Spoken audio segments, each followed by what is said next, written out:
No hace falta que te diga qué es esto. Es más, hoy en día, mires donde mires, es complicado no toparse con uno. Si bien no los vas a encontrar en su estado más primitivo, muy probablemente la pantalla de tu celular, los ventiladores de tu computadora y, por qué no, la tira de luces que ponen en los kioscos con el peor gusto estético del mundo, seguramente tengan alguna versión de este que estás viendo acá. Realmente me da un poco de pena pensar que una tecnología tan avanzada quedó relegada simplemente a un uso decorativo. Es más, incluso te puedo asegurar que la mayoría de los que están viendo este video piensen en las lamparitas de LED como una simple forma de bajar el consumo eléctrico. Pero déjame decirte que la historia que hay detrás del desarrollo de esta tecnología es increíble. Imagínate que al primer LED casi que lo terminaron descubriendo por error. Estamos hablando del rojo, por supuesto. Y muchos años después, un joven japonés que anhelaba completar un doctorado no solo inventó el LED azul, sino que además ganaría un premio Nobel y cambiaría el mundo para siempre. Estas son las historias que me gustan, la de las cosas más banales pero que contienen una dosis importantísima de historia. Y hablando de historia, como siempre, vamos a tener que irnos unos cuantos años al pasado.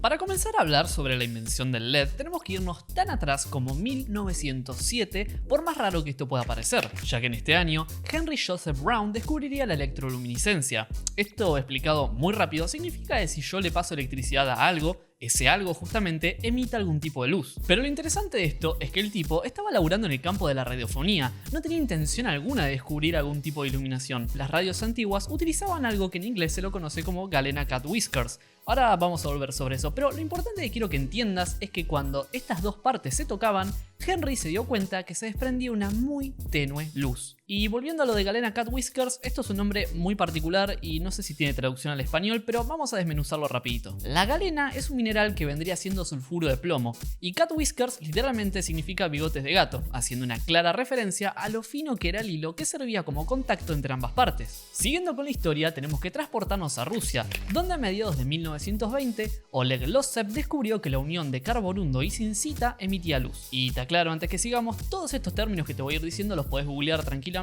para darte una mejor idea de lo que son. Por ejemplo, el carborundo es el carburo de silicio, el mismo que utilizó Henry para su experimento y del cual vio esa pequeña emisión de luz. Y por otro lado, la zincita es el óxido de zinc. Pero volviendo, Losev fue el primero en investigar la fuente de luz, proponer una teoría funcional e imaginar aplicaciones prácticas. Sus experimentos fueron publicados en 1927 y los 16 artículos que publicó sobre el LED entre 1924 y 1930 comprenden un estudio completo del dispositivo. Hay dos cosas importantes que hizo. La primera fue poner benzina sobre el LED y ver cuánto tardaba en evaporarse cuando estaba apagado y cuánto tardaba en evaporarse cuando estaba prendido. De esta manera se dio cuenta que no se evaporaba más rápido, con lo cual pudo concluir que era una luz fría, no como las lámparas incandescentes, las cuales generan luz calentando un filamento de tungsteno, por ejemplo. Pero la segunda cosa importante y que me parece recontra falopa fue que le escribió al mismísimo Einstein preguntándole si esta forma de emitir luz era inversa al efecto fotoeléctrico que Albert había descubierto unos años atrás. Pero lamentablemente no hubo intercambio de correspondencia entre ambos. Aún así, Losev estaba en lo correcto. El tema está en que no tuvo éxito encontrando a alguien interesado en producir de forma comercial el LED,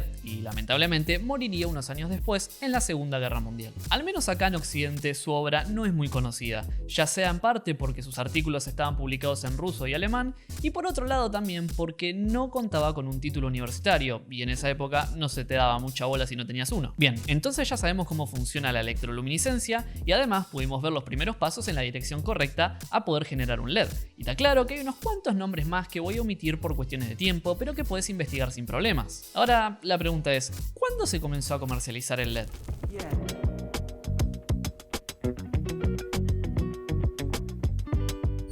Una cosa que tenemos que entender es la diferencia entre inventar algo y que ese algo sea realmente útil. Y esto lo digo porque al intentar inventar el LED hemos visto como algo que en teoría funciona, en la práctica necesita muchas condiciones especiales para operar, y ni hablar de su costo y aplicación. Desde los descubrimientos de Losev hacia 1957 te diría que los científicos dedicaron pura y exclusivamente su tiempo a probar distintos elementos para hacer funcionar el LED, a saber, sulfuro de zinc, carburo de boro, arsenurio de galio, fosfuro de indio y silicio germanio, entre muchos otros. De hecho, lo más importante hasta esa fecha aconteció en 1957, cuando Rubin Brownstein realizó un pequeño experimento. Él conectó la salida de un tocadiscos a un LED y probó si podía recibir esa señal a una cierta distancia con un receptor, y que te cuento que funcionó. Así fue como, investigando para mejorar el LED y casi que por error, inventaron el control remoto para la televisión, pero también una suerte de barrera láser, porque se dieron cuenta de si se paraban entre el LED y el receptor, la música dejaba de sonar. En base a todos estos descubrimientos, se logró perfeccionar el LED infrarrojo para ser patentado un tiempo después, en 1962. Unos meses más tarde, Texas Instruments comenzó con la manufactura de los mismos, y para que te des una idea, eran como estos que te estoy mostrando acá. Pero lo importante de toda esta historia llegaría aproximadamente en el mismo periodo, ya que un ingeniero de General Electric llamado Nick Holoniak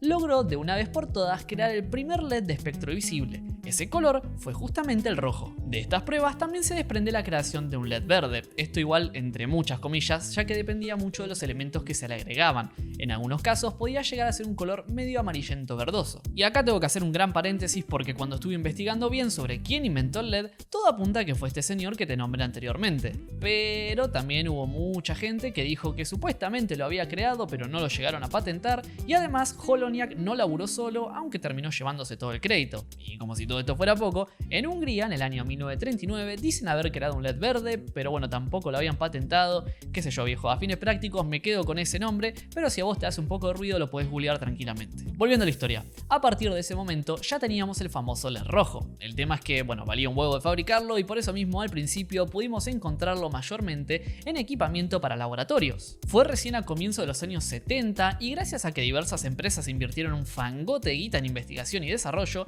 que pudimos comenzar a ver las primeras aplicaciones de los LED en la vida cotidiana de cualquier ciudadano de a pie. Desde relojes, calculadoras y radios hasta cosas más modernas como teléfonos y televisores. Y una aclaración de esto último, cuando digo teléfonos me refiero a modelos como el Motorola StarTAC por ejemplo, el cual en sus primeras versiones no contaba con una pantalla como la que tenemos hoy en día. Respecto a los televisores, más de lo mismo, contabas con una pantalla de tubo, pero no obstante el control remoto hacía uso de los LED infrarrojos para poder controlarlo y en algunos modelos el televisor contaba con indicadores LED para saber si estaba prendido, apagado e incluso en qué canal estaba. Pero eso me da el pie perfecto para hacerte la siguiente pregunta.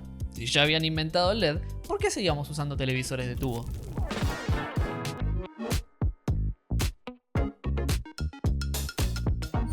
La respuesta a esa pregunta es muy simple, falta un color. Estamos hablando ni más ni menos que el LED azul. Este es un color muy particular porque si vemos un gráfico de la longitud de onda de la luz, nos vamos a dar cuenta de que técnicamente es uno de los colores más complejos de fabricar. Los ingenieros estaban al tanto de este quilombo en el que se estaban metiendo, pero sabían que si podían inventar el LED azul, ya tendrían los tres colores primarios y en base a eso podrían encontrarle una infinidad de aplicaciones. Es gracias a esta insaciable curiosidad que en el año 1972 Herr Maruska y Wally Rines demostraron que al pasar electricidad por una mezcla de magnesio con nitruro de galio, la luz que desprendía esto era un azul medio violetoso. Y casi que en paralelo, Jacques Pankove, un ex colega de Maruska de cuando este laburaba en RCA, pudo crear el primer LED verde en base a nitrato de galio. Y antes que me putees, sí, yo sé que te dije que ya habían creado el LED verde, pero este era realmente verde, no una cosa que por momentos era medio amarillento y que por otras era un verde tímido. Aparte, por supuesto que lo lograron patentar. Bueno, entonces por fin tenemos los tres colores. Caso cerrado, ¿no? Y no era tan así. Estos primeros LED no servían para iluminar, ya que la luz que se emitía de ellos realmente era muy tenue. Y por más raro que parezca lo que te voy a decir, esto seguía siendo una tecnología relativamente nueva. Ya sé que para este momento habían pasado más de 30 años, pero la realidad es que todavía seguíamos experimentando con qué tipo de voltaje debíamos darle, cómo lo encapsulábamos y más importante aún, qué mezcla de elementos teníamos que usar. Por ejemplo, en 1981, Theodor Mustakas encontró y patentó una forma eficiente de fabricar cristales de nitruro de galio de forma epitaxial y cómo enriquecerlo con un dopaje de tipo P. Esto lo puedes googlear, ya casi que estás pasando de la electrónica a la química, pero lo importante es que eso que te dije servía para fabricar un LED azul mucho más eficiente. Recién una década más tarde, en el país del sol naciente, pasaron dos cosas importantes y en paralelo. Por un lado, Yuji Nakamura logró crear un LED azul de alto brillo, nuevamente utilizando el nitruro de galio. Y por otro lado, Isamu Akakashi e Hiroshi Amano crearon un compuesto de nitruro de galio dopado con sustratos de zafiro de tipo P, un compuesto que permitió incrementar aún más el brillo del LED. Esto dio rienda suelta a la creatividad, ya que contar con un LED azul de alta potencia permite otros desarrollos importantes, como por ejemplo el láser azul, que sí, puede parecer una boludez, pero la creación de Blu-ray viene de la mano de esto. Estamos hablando de que en su versión base permite almacenar 25 GB de información. Si lo contrastamos con un DVD, este solamente tenía 4,7 GB, con lo que te darás cuenta que esto fue un cambio enorme. Aunque lo más importante fue la creación del LED blanco. En teoría, si le damos mucho brillo a un LED azul y variamos un poquito su composición, podemos conseguir una luz blanca, pero es un blanco tirando más a celestón, te diría. También podemos mezclar las luces de los LED rojo, amarillo y verde, pero eso genera un blanco medio falopa. Entonces tuvieron que crear un granate de itrio y aluminio dopado con neodimio. De esta manera se creó el LED blanco que todos conocemos. Y es gracias a eso que poco a poco comenzamos a adoptar la iluminación LED de forma hogareña, desde lámparas convencionales hasta tubos de LED, pasando por esas lámparas de falso filamento hasta las tiras que le ponen en los kioscos. Gente, en serio, dejen de poner esas tiras, ya entendemos que tienen 3 colores, no arruinen la estética de su local. Gracias.